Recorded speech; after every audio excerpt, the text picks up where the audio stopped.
এই ছেলেটা দেখো আমাদের পাড়ার ছেলে, ঠিক আছে, সবাই নাকি শুনেছি যে এই সব কথাবার্তা খালি ভুলে যায়। তো বলছি দাদা কোথায় যাচ্ছ? হ্যাঁ, কোথায় যাচ্ছ?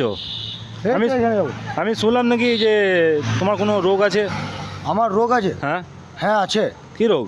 আমার খালি খালি ভুলে যায়, কী খালি ভুলে যায়, কিছু ভুলে যায়। তো তুমি ওখানে এদিকে যাচ্ছ কোথায়? এদিকে তো পুরো ফাঁকা রাস্তা, এদিকে তো পুরো ফাঁকা রাস্তা, তুমি এদিকে যাচ্ছ কোথায়? আমি যদি যাচ্ছি কোথায়, হ্যাঁ, কোথায় যাচ্ছিলাম? তো তুমি জানো তুমি কোথায় যাচ্ছ? তুমি এদিক থেকে এলে। তুমি তো দাঁড় করালে রে ভাই আমার। আমি দাঁড়া করানো, তুমি যাচ্ছিলে কোথায়? তুমি যাচ্ছিলে কোথায়? এইটাও তুমি ভুলি দিলে তো আমাকে। তো তুমি যাচ্ছিলে কোথায় সেটা বলো। আমি তো যাচ্ছিলাম, কোথায় যাচ্ছিলাম? তো কোথায় যাচ্ছিলে সেটা বলো, কোথায় যাচ্ছিলাম যাচ্ছিলে? কোথায় যাচ্ছিলে?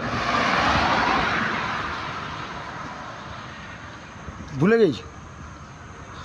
তুমি যাচ্ছিলে কোথায় সেটা বলো। তুমি যে এইদিকে পুরো ফাঁকা রাস্তা, তুমি এদিকে যাচ্ছ, ঠিক আছে, এদিকে পুরো ফাঁকা রাস্তা, এদিকে যাচ্ছ, তো তুমি এদিকে যাচ্ছিলে কোথায়? যাচ্ছিলাম কোথায়, কোথায় যাচ্ছিলাম সেটাই তো জিজ্ঞাসা করছি, কোথায় যাচ্ছিলাম? সেটা তো তুমি জানবে, তুমি কোথায় তোমাকে যাচ্ছিলে। তো আমি জিজ্ঞাসা করছি, তুমি যে বলো যে কোথায় যাচ্ছিলাম আমি, আমাকে দাঁড় করিয়ে ভুলিয়ে দিলে। মানে তাহলে বুঝতে পারছি তাহলে তোমার ভুলে একটু রোগ আছে নাকি? আমার ভুলা রোগ আছে? হ্যাঁ, কে বললো? ওই তো আমি পাড়ার লোকে কার শুনলাম। বললো? কে বললো? কি বলো, ওই তো তুমি- আমার ভুলা রোগ আছে? হ্যাঁ, আমার হ্যাঁ। আমার ভুলা রোগ কোথায় থাকবে? হ্যাঁ, তাহলে আমি তুমি- কোথায়, আমি আমার কোনো ভোলা রোগ নাই। যে বলেছে তাই তার রোগ আছে। তাহলে তুমি যাচ্ছিলে কোথায় এদিকে? এই বেরিয়েছিলাম একটু জলের বোতল নিয়ে ঘুরতে, ঘুর- ঘুরতে বেরিয়েছি, ঘুরতে। ঠিক আছে, ঠিক আছে, ঘুরতে, ঘুরতে। ঠিক আছে, ঠিক আছে, যাও যাও, হ্যাঁ।